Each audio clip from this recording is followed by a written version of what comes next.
Thank you so much for having me, Marnie, and for the warm welcome, and wonderful to just see some of your faces and also to look in the chat and see all the different places that we're joining together from. It's been one of the deep pleasures that I've had in the past several years to work with people from all over the world. Before COVID happened, I did that in person more often, but then when COVID happened, this international Sangha began to weave together online, and I'm just really admiring what has come together for Sangha Live, and feel in good company with all the other beautiful teachers and colleagues who've been a part of this Sangha, and all of you as participants. So I'm very grateful that we get to share this time together. It's a true blessing. I know we can sometimes take for granted now Zoom, right? We just kind of pop the Zoom on and we're doing other things, but I really want to invite you into wholehearted presence here today as we explore the heart's true nature and work with the Brahma Viharas. And in particular, I'll focus on Metta today. So deep, deep welcome from me as well, wherever you're joining from. However you identify in terms of race, culture, spiritual, religious background, sexual orientation or gender identity. Deep, deep welcome to everybody here. Just much gratitude for our being together today. So I'd like to start with the meditation, and we will practice with Metta. So I want to invite you to first take a moment, and you can just, if it's helpful, you can close your eyes just to tune into this body. This very body, not the body that was here yesterday, not the body that was here even an hour ago, but using your mindful attention to bring awareness to the experience of the body in this particular moment. And as you tune in and notice what's here, maybe asking this body what it needs today in terms of your posture.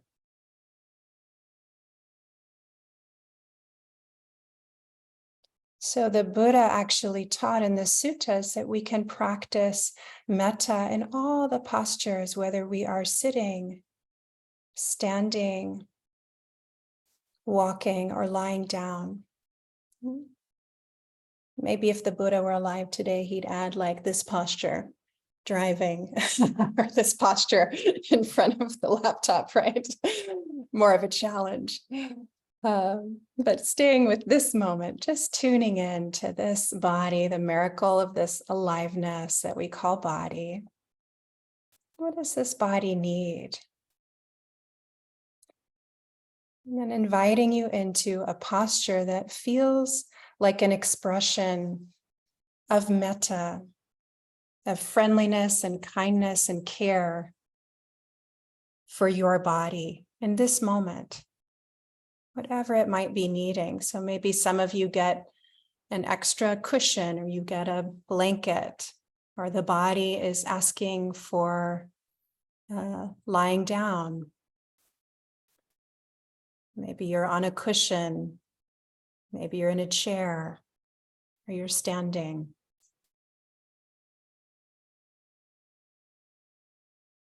Really listening to the body, and then taking the posture that feels most supportive. And I'll offer some guidance.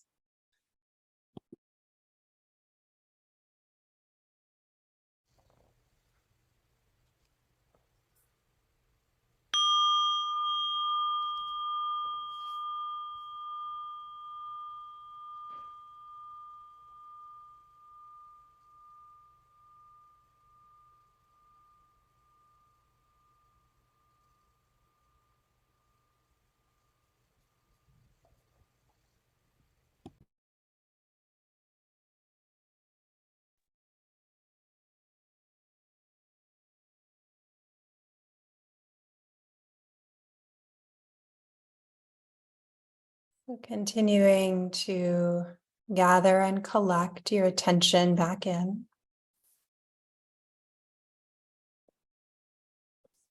Wherever it's been scattered.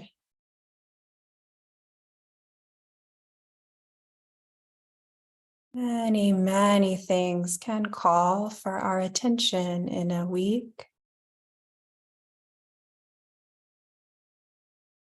or in a day or even in a single hour.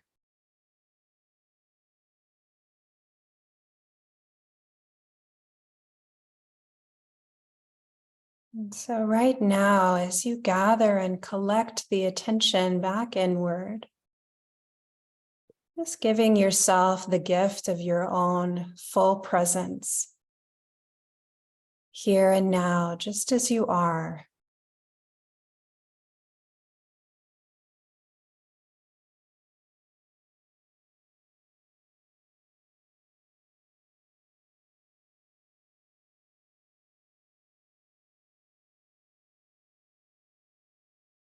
Continuing to attune our kind attention to this body.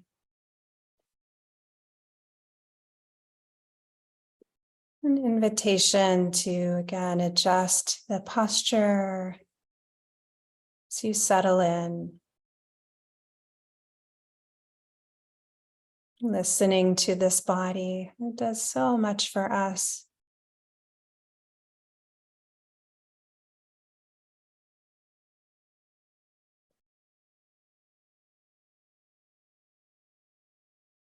And scanning through the body with mindful attention.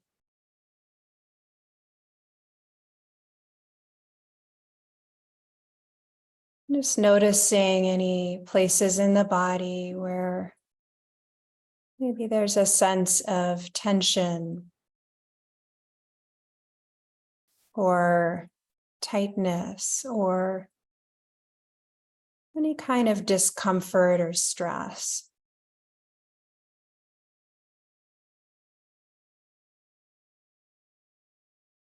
And simply noticing what happens when you bring mindful attention to that sensation.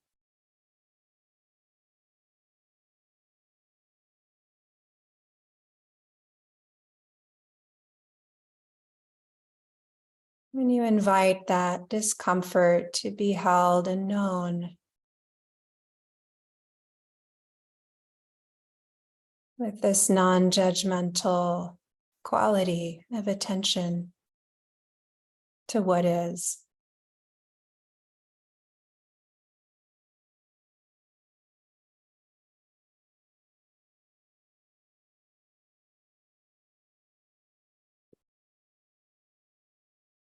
And sometimes just in bringing mindful attention to the sensation, you might notice some space opens up around it.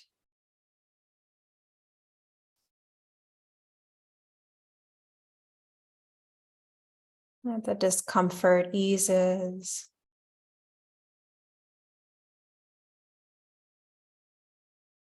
Or maybe you invite that sense of tension or stress to let go, to soften, to relax.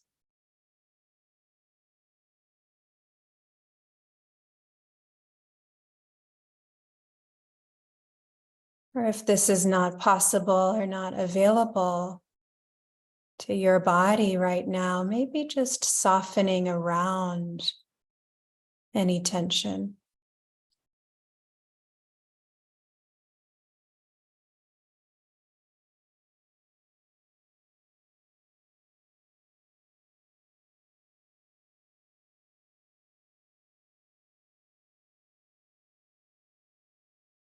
And then continuing to scan through the body now, bringing awareness to places in the body that are feeling at ease,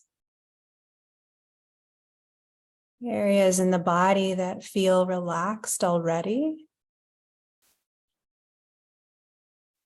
Maybe you notice a place in the body where the sensation is actually pleasant. Or perhaps it's just kind of neutral, an area that's not uncomfortable.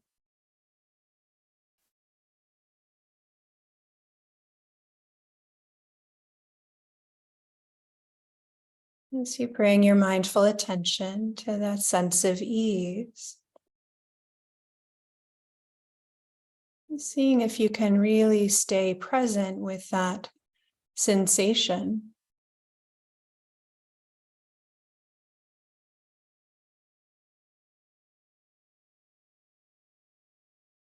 Notice if the attention wants to move away from what is pleasant. See if you can really take that in. Sense of neutral or pleasant sensation.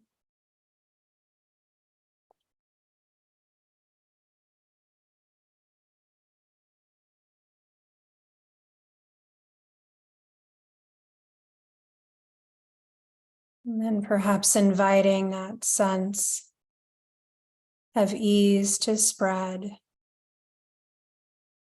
to other areas of the body.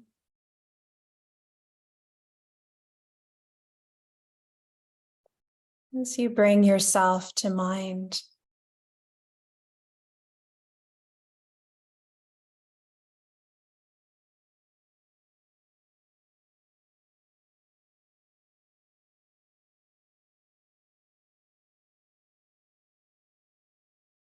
So we are taking this mindful attention we've been cultivating. And we're turning it towards this wise intention to cultivate the heart of friendliness, the heart of kindness, the heart of care, this metta.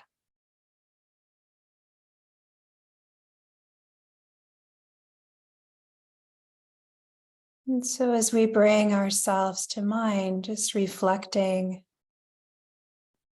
it's helpful on our wholesome qualities.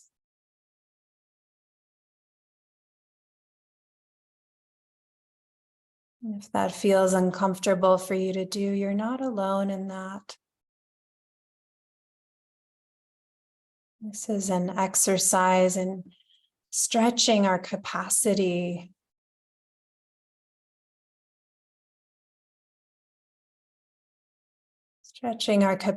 for care and including ourselves in that circle of kindness.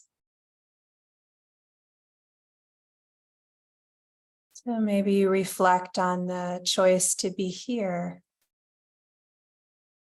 Spend your time on a Sunday meditating, turning inward, sharing in these teachings with community. Such a wholesome intention.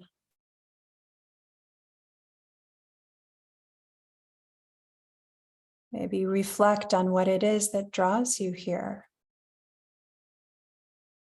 Why am I choosing to spend my time in this way?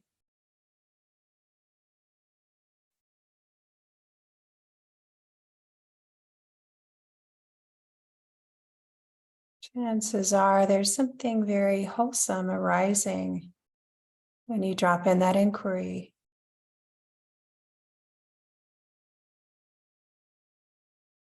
Whether it's interest in cultivating more compassion or seeing more clearly, or moving towards awakening and freedom, suffering less, not contributing to suffering, whatever it might be for you, really letting the heart be touched by that wholesome aspiration, that wholesome quality of heart mind that's already present. It's already here within you, maybe just something we tend to overlook or not pay attention to.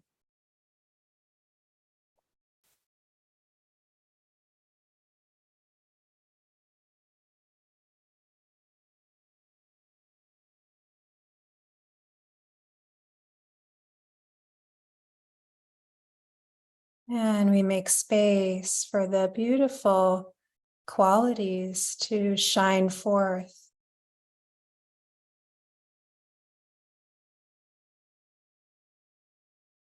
Even if you're just able to touch in briefly for a moment,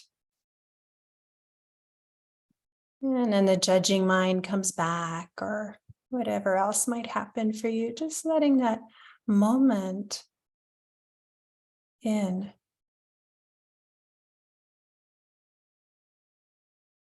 Oh, yeah, there's some goodness here.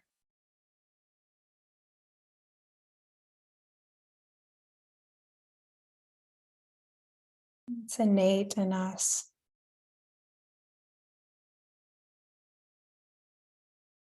These beautiful qualities of heart, mind.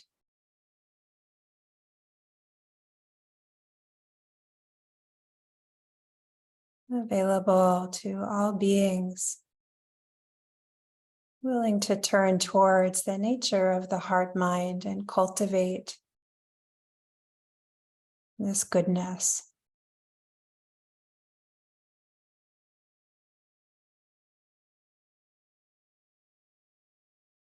So as we bring ourselves to mind, we'll offer a few phrases you can repeat silently to yourself.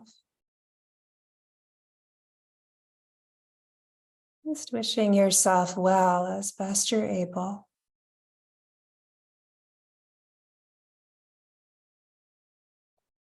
And again, if you find it's hard to wish yourself well, you're not alone in that.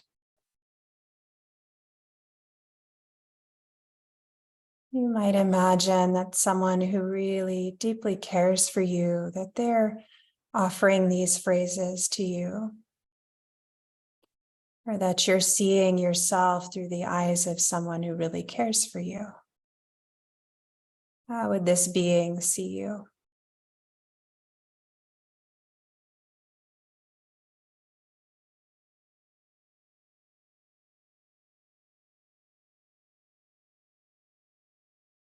May I be safe and protected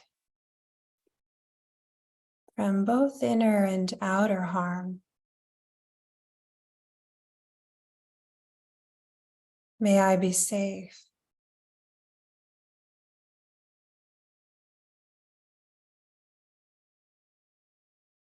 May I be happy, truly happy, and deeply peaceful.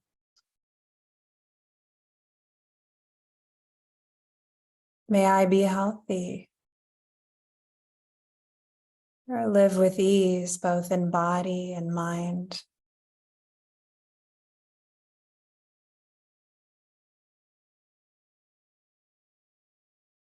May I be free from suffering.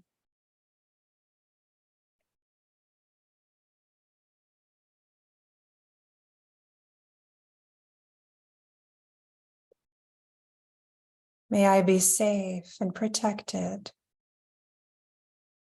from both inner and outer harm.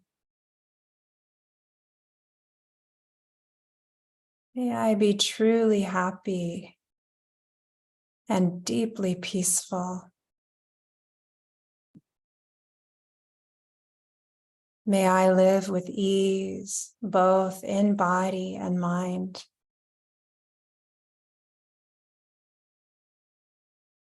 May I be free from suffering.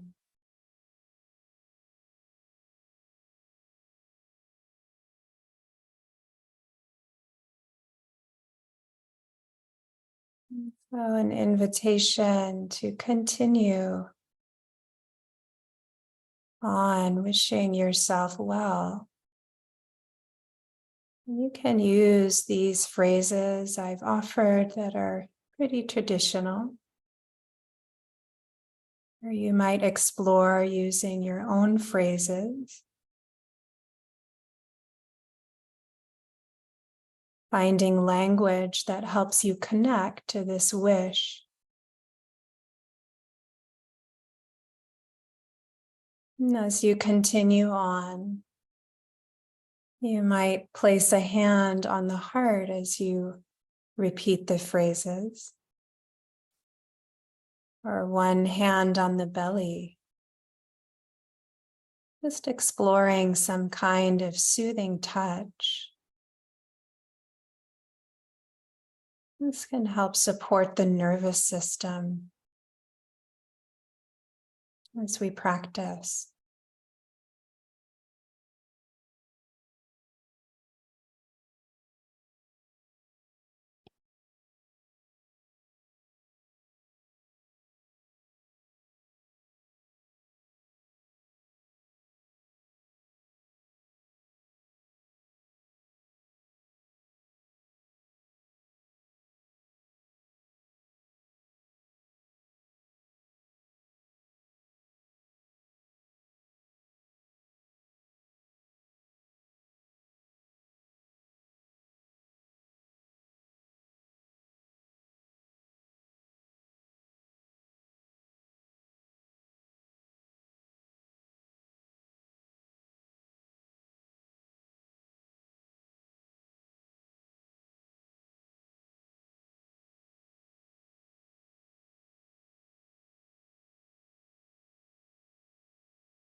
So you might gently notice where the attention is right now. It's natural, our attention sometimes drifts or wanders off. And we can gently, firmly guide the attention back. And what we're coming back to in this practice is the heart's intention. Cultivating metta, friendliness and care. And so we just begin again with the phrases.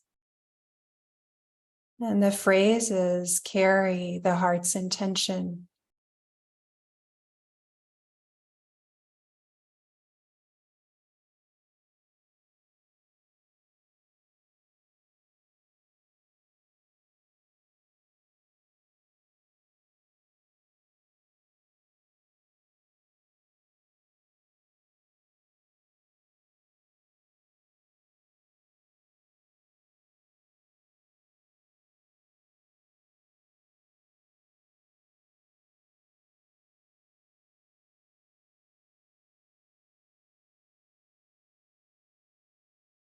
And we can gently open the heart a little wider now, including someone that it's really easy for us to feel a sense of warmth or affection for, a dear friend, or perhaps it's an animal, a pet, a child. Not that this being has to be perfect all the time, but just somebody who naturally maybe brings a smile to your face when you picture them or when you sense them near.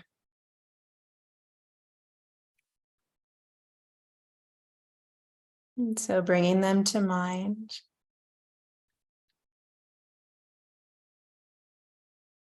And now wishing them well. May you be safe and protected from both inner and outer harm.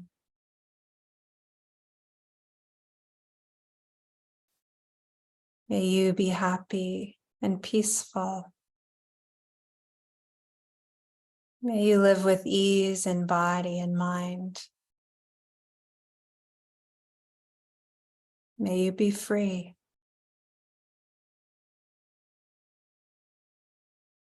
Continuing on your own. Wishing this dear one well.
Again, we might notice here is the mind wandering into stories about this being, this dear one. And we come back to the heart's intention and just being with the simple phrases, wishing them well.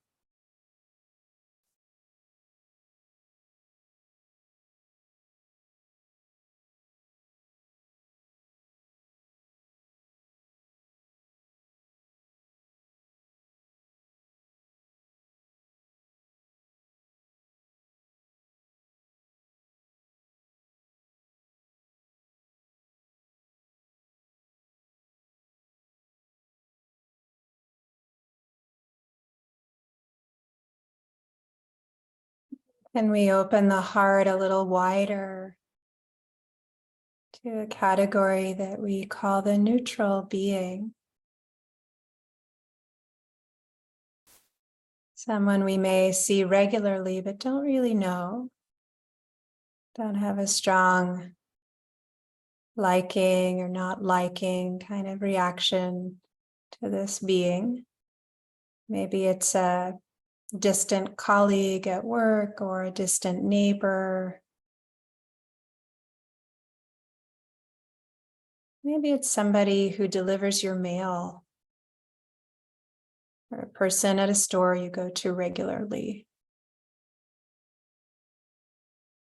Or maybe it's someone you see at the Sangha here on Zoom. Maybe you don't know them, but you recognize them if you come regularly. Recognizing how just as we do, just as our dear friend does, that this being, they too just want to be safe, well, peaceful, free from stress in their own life. And can we wish them well too? Expanding the heart's capacity to care, including them in our circle of kindness, and offering them the phrases.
Now gently letting go of the phrases, letting go of the metta practice just for now. And turning your mindful attention towards the heart space, however you experience that. And simply noticing what's here. So the heart may feel very open and calm. Or maybe the heart is feeling contracted or agitated. Or we might notice that there's a kind of tenderness here, or a quiet joy, or numbness, nothing at all. That too is a feeling. So there's no right or wrong way to feel here. We're just noticing what's true now. Whatever's here, this too we can include in our field of loving kindness. This too belongs. This wave of sadness, or this wave of clarity or joy, whatever's here, this too belongs in our field of metta. Welcoming the range of experience that might be present in your own heart and mind, in the hearts and minds of others you're practicing with.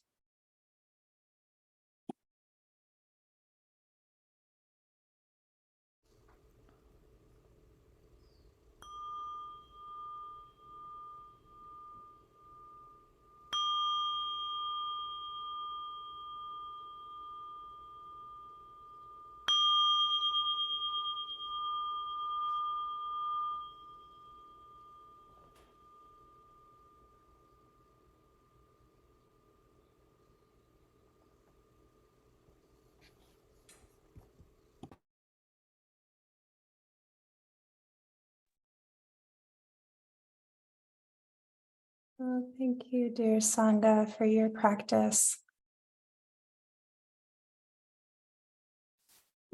And Marnie mentioned at the beginning of our time together that I would say a few words about dana, what that means to me.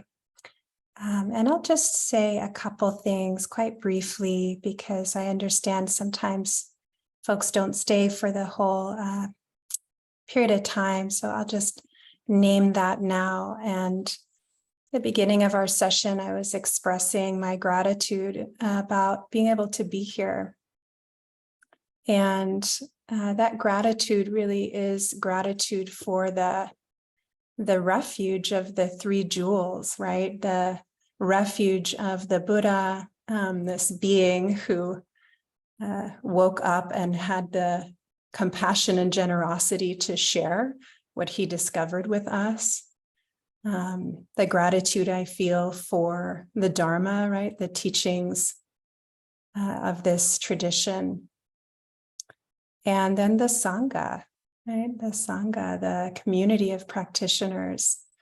And all three of those, they kind of form a web that holds us as practitioners. And for me as a teacher, my gratitude is for these three jewels, and also for my teachers and my teachers' teachers, and the generosity that has been expressed in supporting my practice and sharing these teachings. And so that web of interdependence that we're all participating in is a real blessing, actually.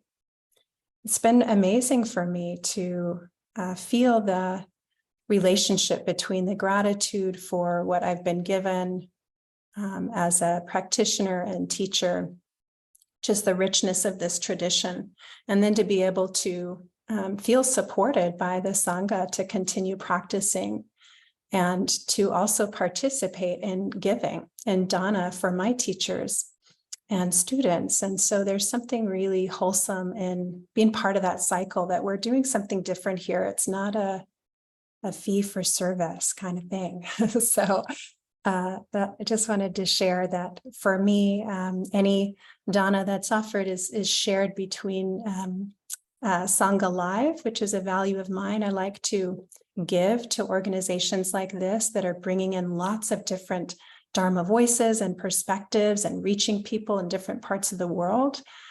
So I'm, offering to them too. And then some of that is offered to me. And for you to know, like in 1 week or less than a week, I'll go on my second month-long silent retreat of the year. So I'm quite a committed practitioner in terms of long retreat and have been over 12 years each year going and doing that. So there's something for me, I weave in and out as a teacher. I go into long retreat and then I come out and teach. And so whatever dana you offer to Sangha Live to me is graciously received and will support these teachings being available to others and to the deepening of Dharma practice for our community. So I just thank you in advance for whatever you feel moved to offer. And I just want to talk a little bit about metta and just to share that this teaching on the Brahma Viharas, it's really about the heart's true nature. And when we practice the Dharma, when we practice mindfulness, what begins to happen is that the heart's true nature naturally is revealed through practice. So these 4 qualities of an awakened heart, they are innate. They are innate in us. And maybe you've heard of original sin, right? In other contexts. Well, here in Buddhism, we actually say original blessing, right? That we all have original blessing, that each of us, right? That within us, we have these capacities for care, for boundless love. And so I'll just, I have a lot of things I want to share. So I wasn't expecting to talk about dana too, so I'm going to try to see what feels most important to share, because I also want there to be time for questions and responses. But just to kind of go over, I'll just share an overview of all 4 of the qualities of heart. I'm going to focus a little bit more on metta today. So these 4 qualities of an awakened heart. The first is loving kindness, or metta. Metta is the Pali word for loving kindness. And loving kindness, it's just sort of a translation, right? We're translating these Pali words, and it's interesting. I mentioned, I work with people in different parts of the world. And so there's different ways that this word metta is translated in different languages. And maybe depending on where you are, you have your own word for that you use in your language. But it's really this care in the heart.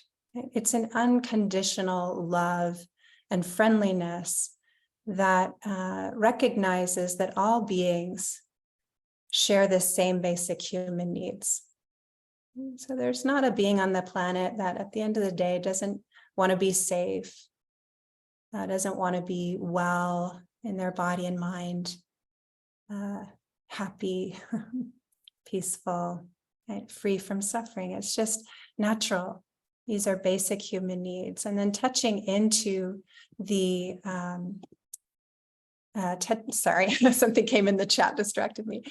Touching into the quality of metta happens through our mindfulness practice and through the deliberate cultivation of it, like we just did, right? So we can incline the mind and heart in this direction that's already here. It's already available. And we can do that through planting these seeds, right? That we don't know when they'll blossom, but that we are gently training the mind and heart to remember this quality. That's one way of saying it, right? Or to reveal this quality of heart and mind. So this friendliness, this care, that's unconditional. It's not, I will care for you or I will love you if you do what I want. You show up in the way I want you to show up, right? And so on. It's really like unconditional friendliness. And so you can see this is a direction that we need to train in, because the heart naturally contracts around difficulty. And so this is learning how to open the heart, keep it open. And we'll talk more about that later. So this is metta. And then in the Theravadan tradition, we all often talk about metta as the foundation for all the qualities of heart. So there's different ways of looking at it in different traditions, but here that's one way we look at it. And so we say that when the open heart of metta or friendliness meets suffering or meets pain, whether that's pain or suffering in ourselves or in another being, it naturally changes the way that it expresses. So it's like different flavors of metta. So now the expression of metta is compassion. And compassion is the wish to alleviate suffering. So when the heart is open, maybe you've seen this in your own practice, when the heart is open and we're really in touch with that basic friendliness and care and kindness, and we contact somebody else's pain or suffering, or our own pain or suffering, there's this natural expression that we want to alleviate it. It's an appropriate response to pain. It's an appropriate response to suffering, the wish to alleviate it. And that's how we respond when we're resting in the boundless heart quality of metta. And then when that open heart of metta encounters somebody else's happiness, somebody else's success or their good fortune, it actually expresses as what's called appreciative joy or sympathetic joy, mudita in Pali. And by the way, the Pali word for compassion is karuna, for anyone who likes to know these words. And mudita is the same responsiveness of heart that we find with compassion, right? So the heart is open, it's attuned. And when it's meeting suffering, it's attuned to that pain and it reverberates with it and expresses as compassion. When that open-heartedness meets somebody else's joy and it's attuned to that, it naturally expresses as appreciative joy, that we actually want to celebrate that person's well-being and that we wish for it to continue. Right? We want their happiness to continue. And this all hinges on the understanding that we are not separate from others. So this is, we really start to recognize we are not separate from other beings, and that again, all beings share these same basic human needs. And when someone's suffering, we want them to be well. When someone's doing well, we're appreciative. We can celebrate that with them. That's a beautiful quality. Maybe there's a chance where I can come back and actually do a whole talk and teaching on appreciative joy, because it can be so uplifting in our practice. And then the fourth quality is equanimity, upekkha. And this is a really important Brahma Vihara. All of them are very important, but equanimity is the open heart of metta when it is meeting both the 10,000 joys and the 10,000 sorrows in this life. So if you think about the human realm, it's a realm of opposites, isn't it? Right? We live in a realm of duality. We can't have gain without loss. We can't have pleasure without pain, right? We go through times of being praised and times of being blamed and so on, right? So this is natural that we are going through life, and what I was just sharing are a few of the 8 worldly winds, those of you who know that teaching, right? Praise and blame, gain and loss, fame and disrepute, and so on. And those winds are blowing through our lives at all times. And so an appropriate response to the whole of this life, including the pleasure and the pain, right, or the sadness and the joy, is a mind that can remain balanced, a heart that can remain balanced, and having a spacious, broad view. Right? And this is a quality that also supports joy in not tipping into what we would call like the near enemy, it's called, which is getting carried away with the joy and exuberance or over-identified with it and losing sight of the suffering side of life, that we're trying to take false refuge, you could say, in focusing on just what's joyful and ignoring all of the difficulty in life. And then we get an imbalanced view, don't we? Right? But likewise, if we focus only on the suffering side of life, right, and we're just with what's difficult and our view narrows around that, and you may have noticed that the mind does that sometimes. And part of that is the way we're wired. The negativity bias in the brain helps us to survive by over-registering what's negative or difficult and under-registering what's actually positive or going well. So we can get really organized around what's painful or unpleasant in life, what's difficult. And then we're no longer expressing compassion. We've tipped into the near enemy of compassion, which is a kind of overwhelm, grief. That's when we get burnout, right? That we really can't deal that feeling. We can't deal with how it is. And so that's actually, again, where equanimity comes in to remind us to hold this broad view. And sometimes in our practice, as we're getting familiar with the terrain of our own heart, sometimes if we're in that space, of feeling overwhelmed by the suffering side of life, it can balance our practice to do more mudita practice, more joy practice, so that we are being skillful in where we're placing our attention.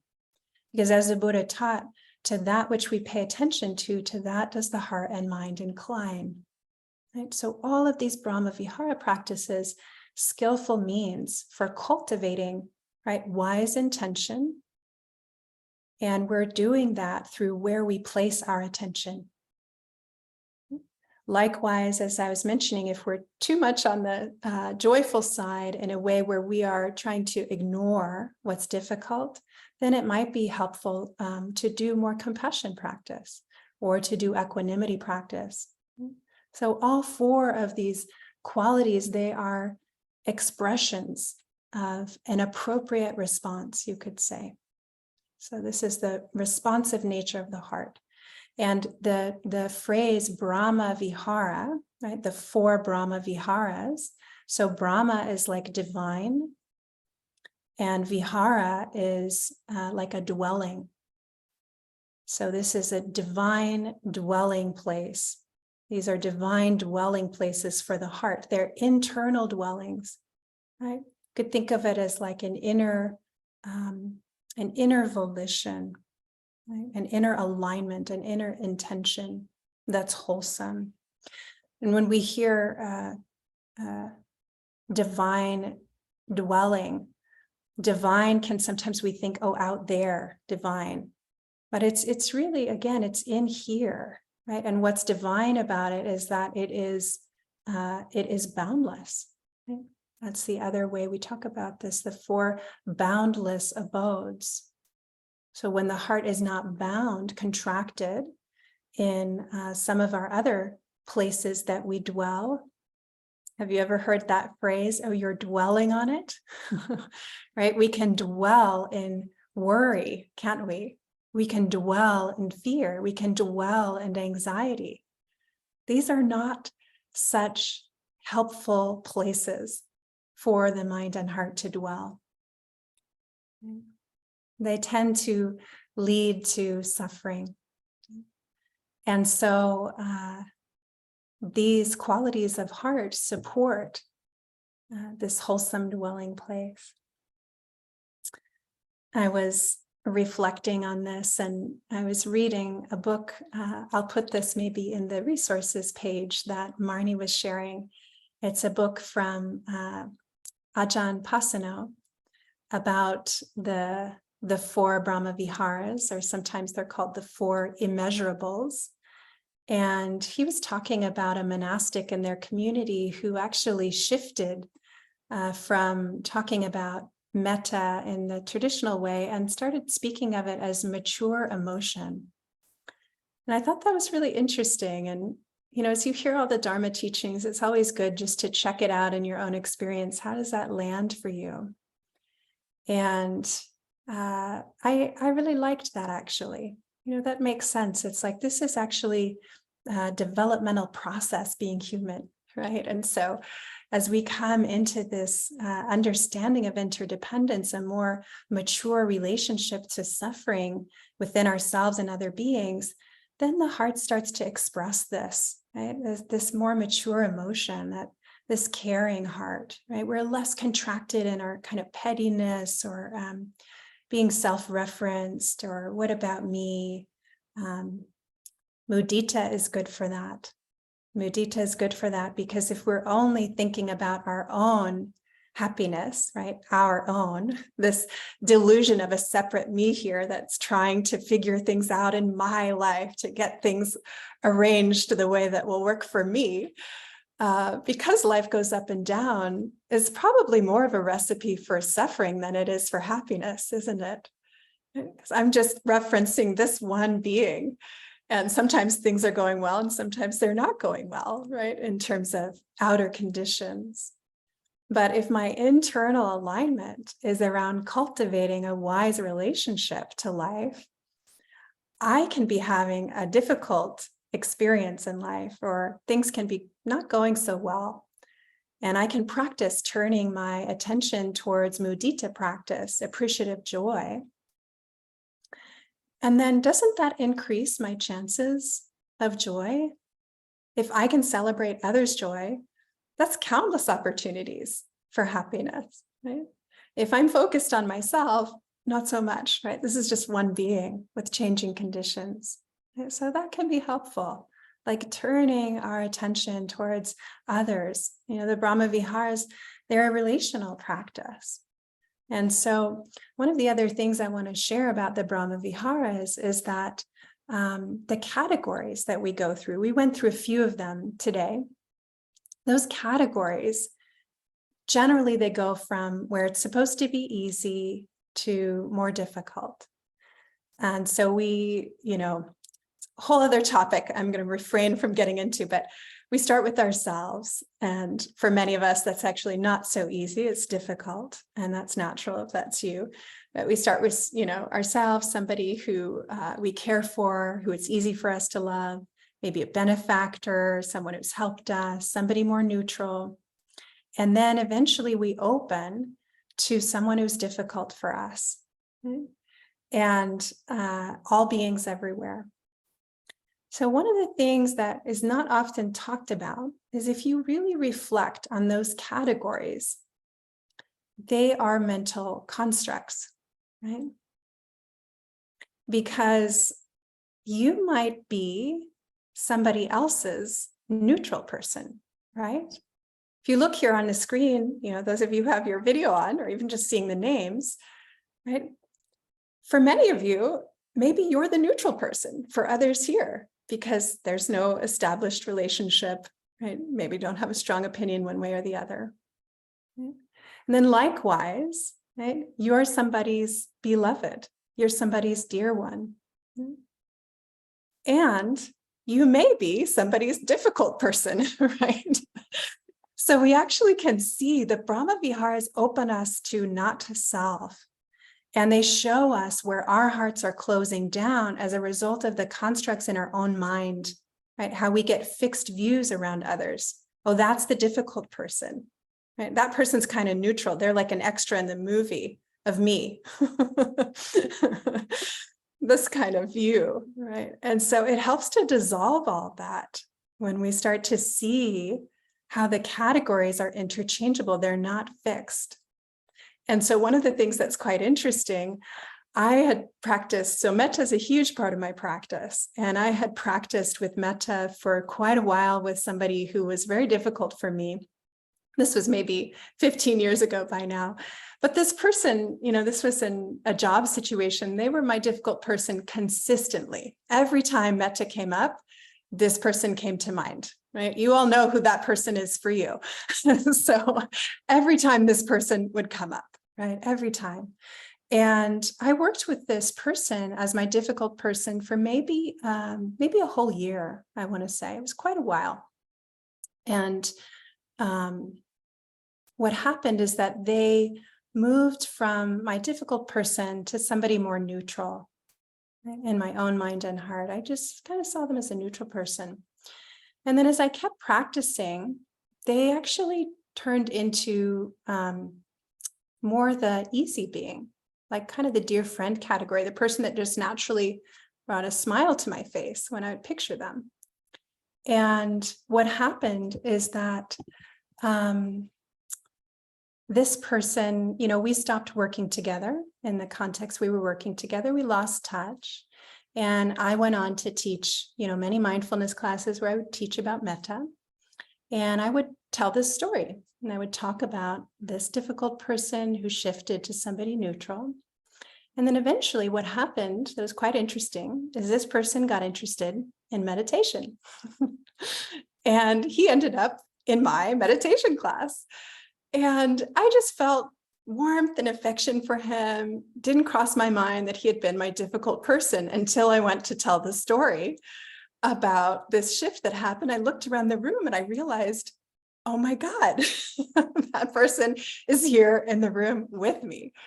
And, so it was just kind of a funny thing that happened. But what's interesting about it is it really points out how it's about our inner relationship to that person and how that can change.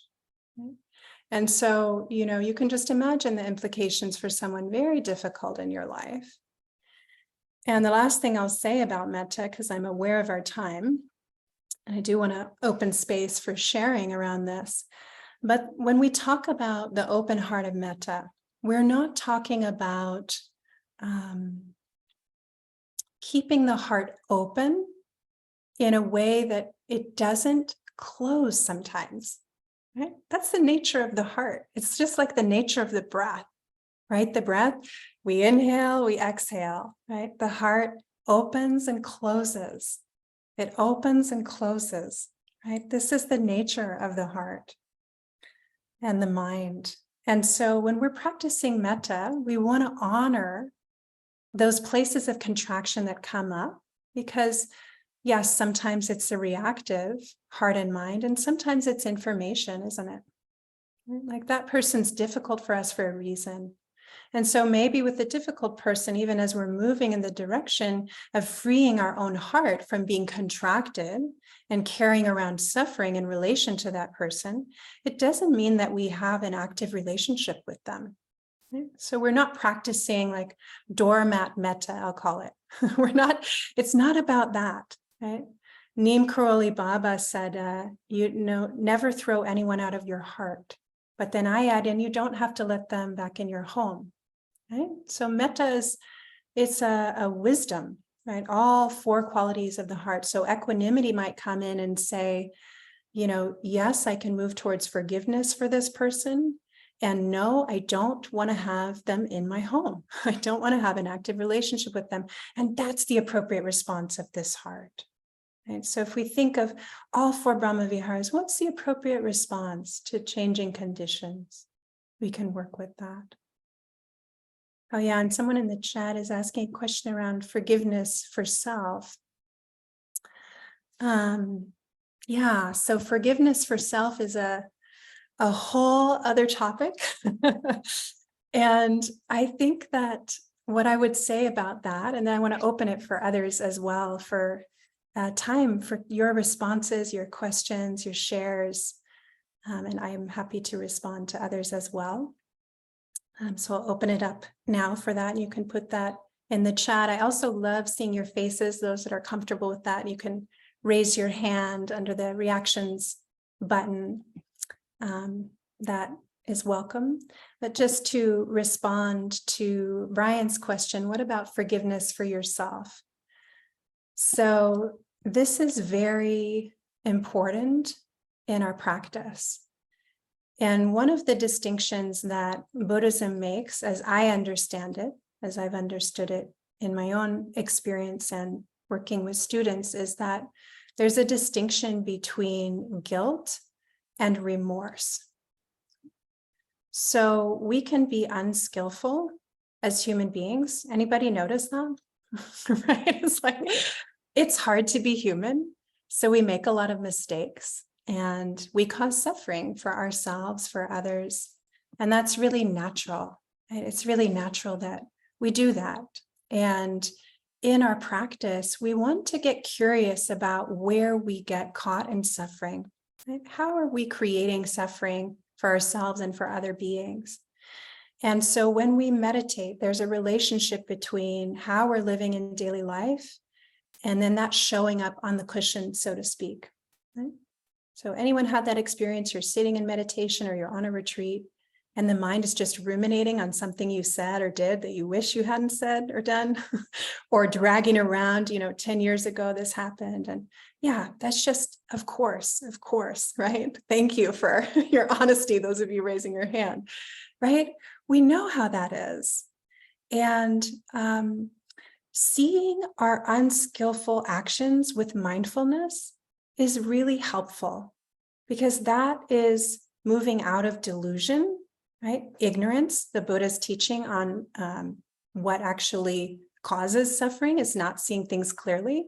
If we had seen clearly at the time, we wouldn't have done that thing, right? If there were more mindfulness available or more clarity at that time, we would not have wanted to cause suffering.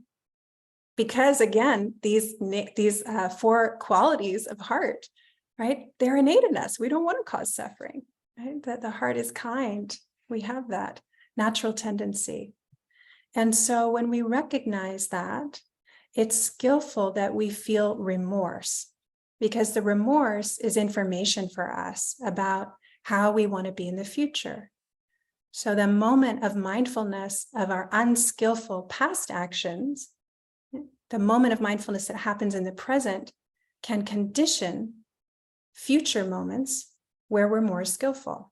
And so we use that remorse as motivation to not cause future harm.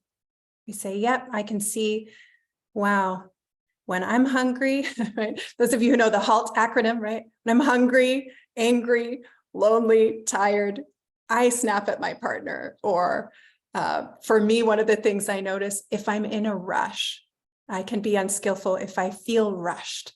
So you get to know, like, what is it that contributes to this unskillfulness? You're curious about it. Use mindfulness and investigation, and then you set the intention to not cause future harm. Where we get caught is in guilt. Guilt is not helpful because with guilt, we have this I, me, mine around it. There's a self here that did something wrong. And then that guilt can also spiral in shame, right? It's this kind of freeze feeling. And again, that's natural that comes up for us too, but we want to really, again, incline in the direction of this skillful remorse, this intention for the future. That's what I'd say about that. Self-forgiveness. It's a huge topic. So I really appreciate the question. Oh, thanks, Brian. Now I see you. Hi. Wonderful question. So I'm seeing many things in the chat here. So I'm going to go to the chat and we'll see what we can get to today. Unable. So somebody says, unable to avoid if now a part of your family. Yeah, good point. And that's, I'm not sure if I'm saying your name correctly, Joanna. Joanna, that's a good point. And I just want to share that's not always possible. Right? Joanna's making a good point that sometimes you can't choose to not have an active relationship with someone if they're part of your family. And that's true. And so what we can do there is then we practice with our own heart and mind and our relationship to that person. And that might include really strong boundaries with them, right? As an expression of clarity and wisdom and compassion for ourselves and that person. And so we do the best we can. Yeah. Sometimes we say those are like our most unpleasant teachers, those difficult beings. They would talk about, there's a story about somebody really challenging who was in the monastery, in the monastic community. Everybody couldn't stand this person, and then they left. I'm paraphrasing very briefly because our time is short, but the person left the monastery and everyone was so relieved because that person was so annoying and so difficult for everyone. And then the abbot of the monastery brought the person back and everyone went to them and said, why did you do this to us? Why would you do this? And he said, oh, because it really helps deepen your practice, you know? So yes, we have those teachers that we don't necessarily want those teachers, but they can be also helpful, even if they're difficult. Oh yeah, and I see someone else has put in the chat around setting boundaries. So important, so important. Yeah, thanks for that comment, Jane. And I see Megan here. Deep gratitude for the practice. Yeah, you're welcome. And Megan is sharing being able to practice in a group Sangha really allows for such a deep opening of my heart. I'm so grateful to be able to experience and know what is possible. Really beautiful. Thank you, Megan. Thank you. And then I see a comment from Sue. Sue says, I had a very strong transformative experience with Metta. I have a difficult relationship with my mother and hadn't seen her for 3 years. There was also an angry exchange a year or so ago. She has had a major stroke about 6 months ago. I'm so sorry. I still found it hard to forgive her or see her. I was practicing with my Sangha recently, and a genuine loving metta from my mother came into my heart. Profound feeling of peace and a letting go. 2 days later, I knew I had to see her to make peace with her. She's a 3-hour drive away. I said the metta phrases to her in person, genuinely felt them. She rested calmly on her pillow as I said the words. I felt I'd made peace with her. The power of metta has transformed my feelings, and I hope it has given her some peace too, towards the end of her life. Thank you for sharing the practice. Wow. That's very, very powerful. I want to thank you, Sue. I can't see you on my screen, but I want to really thank you for sharing that. That's very moving. I'm grateful that you had that experience with your mother.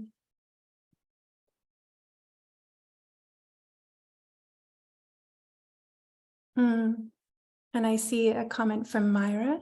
It says, that's me, all of the above. I'm frustrated with myself because I'm living the practice. And Myra, if you're comfortable, if you would like a response to that, and want to say more, I don't quite understand your comment completely. So maybe you could share if you're comfortable, or I can move on to the next person. Myra, are you here?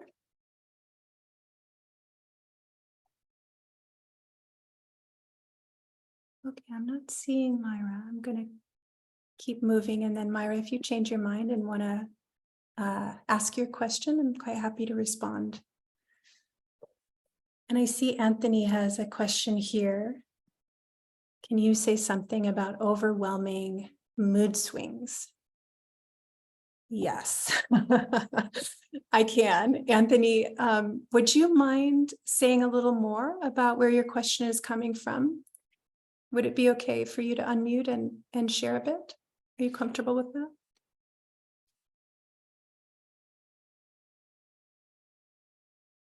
Yeah, great. See if we can get you unmuted. Yes, you're unmuted now, please. It's difficult to know how to phrase this. I would have thought you, I guess sort of midsummer madness is what I'm going through at the moment.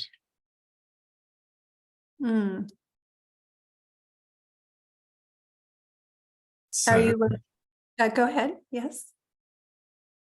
You know, I sort of feel that I need to breathe. Yeah, take your time. I don't know, words like genius, you know, sort of seems a sort of a double-bladed sword. I think that's partly the sort of expectation that was heaped on me as a child. So yeah, it's difficult to talk really at the moment. Yeah. But I'm very moved by what you've said this evening. Yeah, thank you, Anthony. And I'm really moved by your share. And that is, yeah, I don't, without commenting too much since I don't know the nature of what your lived experience has been with that.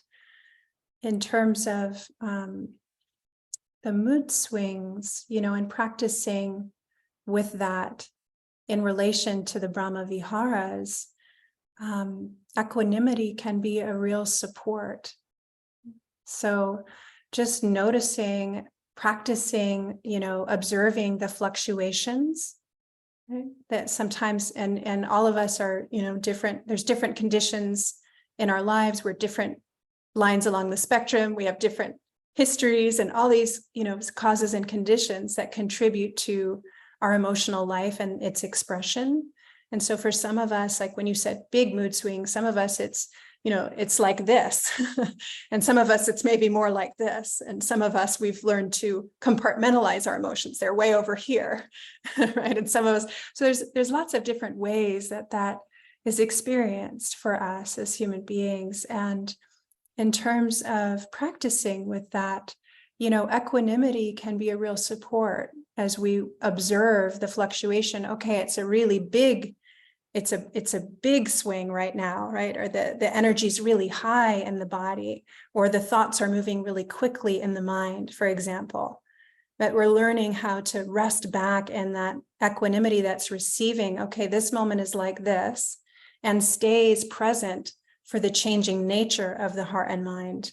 So can I say it does something? fluctuate, right? Yes, please. Yeah. I mean, so is part of the skill, talking of sort of skillful remorse, I suppose it is about forgiving oneself. I feel that what I've lived through has its own time scale, and actually I hadn't, I had very little to do with it. Does that make sense to you? Yes, it does. It does make sense to me. Because I'm an artist, and you can't make good art and be unwell with mood swings. Yeah. So I suppose listening to you have to you need to learn. I think I'm on the cusp of it, but you need to learn not to over-identify with whatever's happening in your head. That's right. So that's equanimity. That's equanimity, isn't it? Yes, beautiful. That's right. Yeah, we probably don't want to identify with or believe in every thought that comes into the mind. No. Once we start watching these minds and hearts, we see like, oh, yeah, I don't want to necessarily identify with everything going on in here. And like you said, it has its own momentum, some of which is totally out of our control, impersonal. Right? Yeah. I think but I guess in my case I'm just super sensitive, so to be bipolar and super sensitive is a very, very tricky, it requires a lot of skill. That's right. Yeah. Does that make sense? It makes perfect sense. Yeah. Thank you for naming it. Yeah, and I think your insight around self-forgiveness, equanimity, in terms of not identifying with, is also an expression of metta. Right? So as I'm listening to you speak, I'm also feeling the metta for yourself that's being expressed in how you're holding your experience. Because if you can love yourself, you can love other people, can't you? Mm-hmm. Yeah. My wife has like a slit. She had a spinal injury and she's got a slit disc, so she lives in unimaginable pain. But thank you. I don't know your name. I came in late and I've forgotten your name. That's okay. I'm Celeste. Thank you, Celeste. Thank you for your deep sharing. And there's some thank yous in the chat as well, I see. So thank you, Anthony. Thank you. Oh, I'm seeing a few other comments here. Oh, yeah. Thanks, Myra, for clarifying. Oh, Sue, I want to acknowledge your comment about that it's still emotional around your mother. Thank you. That makes sense. Then Myra is saying, I meant it's difficult to live and practice the teachings when dealing with everyday life. Yeah. Anybody else here relate to that, right? Yes. Yes. Dealing with, thank you for raising your hand. Dealing with everyday life is, as we say, this is like where the rubber meets the road.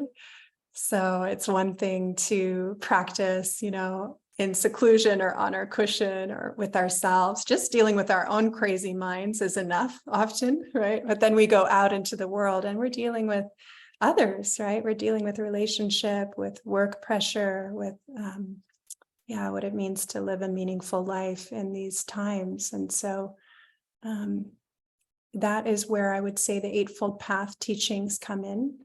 Those of you who are not familiar and want to study that, I'll put that in the resources as well, because I hear so often from people, mindfulness is great, meditation's wonderful. How do I actually live this? And actually, meditation is just one component of a whole path that the Buddha taught in terms of the relationship between meditative cultivation and then how we're living our lives. Okay? So there's a relationship there, and those teachings are really applicable today, and just as applicable as they were thousands of years ago. Yeah, thanks for your comment, Emma. From one highly sensitive person to another, sending compassion. And I can be transparent and include myself in that as well. I definitely identify that way too. So thank you. Also a highly sensitive person here. And Megan is also thanking. Beautiful. Thank you. Thank you, everybody. So I'm seeing, let's see, is there one more question? Yeah, thank you, Shakti, for your comment around chronic pain and equanimity being essential in your practice. Beautiful.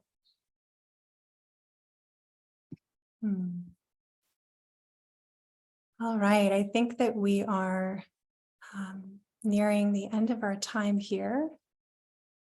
I want to thank Joseph. It looks like you sent this message just to me. So thank you for your kind words. I'm glad to hear that this was supportive for you. So thank you, everybody, so much for your presence and your practice. I'm deeply grateful, as I said, that we get to be together. And I hope that you continue. I think that Marnie has put something in the chat, probably a resource, maybe some information around what I offer. And, just to say, I'm teaching a drop-in donation-based meditation on Zoom one last time before I leave for the month-long retreat, and that's this coming Wednesday. And you can find that information on my website. It's at 8 a.m. Pacific time. So for any of you in the UK or Europe, that would be early evening for you. You're all welcome. If you want to practice Metta in person, I'm going to teach a 5-night retreat with Don Scott here in California this fall. And there's lots of other ways to stay connected. So I think you'll have that information from Marnie. So anything else you'd like to say, Marnie, before we unmute to say goodbye and sign off? Anything I'm forgetting? I will leave the chat open for about 3 more minutes after we say goodbye officially, so people could scroll back up and find the resources that we've been putting from Sangha Live into the chat for you. So thank you so much, Sangha, and thank you so much, Celeste. What a delight. Oh, you're so welcome. Yeah, thank you for having me. Yeah.